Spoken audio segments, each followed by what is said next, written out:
Hi everybody, it's Regina from Eat Travel Life. Today we're making easy banana extract. Simple to make, just needs 2 ingredients and a little bit of time to have flavorful, authentic banana extract. You are going to want to get some really ripe bananas, and we dehydrated ours. I'm going to show you a little bit of how we did that, and I'll put a link in how we did dehydrate them. But you can cut them up if you need. But if you're using fresh bananas, you just want to go ahead and mash those like you were making banana bread and just get them really mushy. You're going to want your vodka to be 80 proof, and if you're gluten free, make sure that you're getting potato vodka and not grain vodka.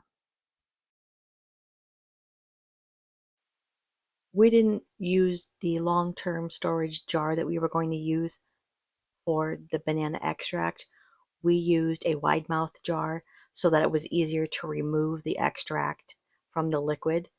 So I would recommend doing that with regardless of whatever method you're using. If you are using your long-term storage container, know it may be difficult to get the bananas out of from separating from the extract. Go ahead and grab your bananas, your jars, and vodka, and let's go ahead and get started. You are going to want to fill your jar halfway with your bananas. If you're using fresh bananas, go ahead and mash them into a bowl and then pour them into your jar. Be easier than trying to mash them in the container.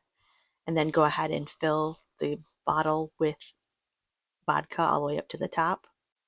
You want to store that for 3 to 4 weeks and shake it every couple days. And then when that's done, you can go ahead and strain the extract from the bananas.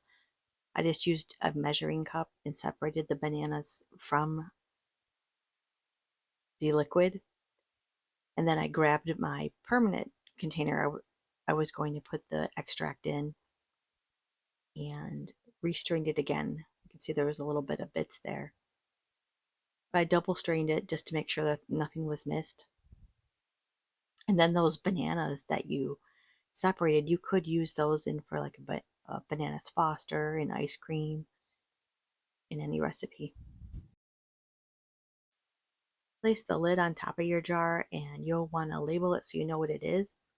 See how dark that was? It's got a lot of flavor in there. And then you can just store that in your cupboards and use it when you need.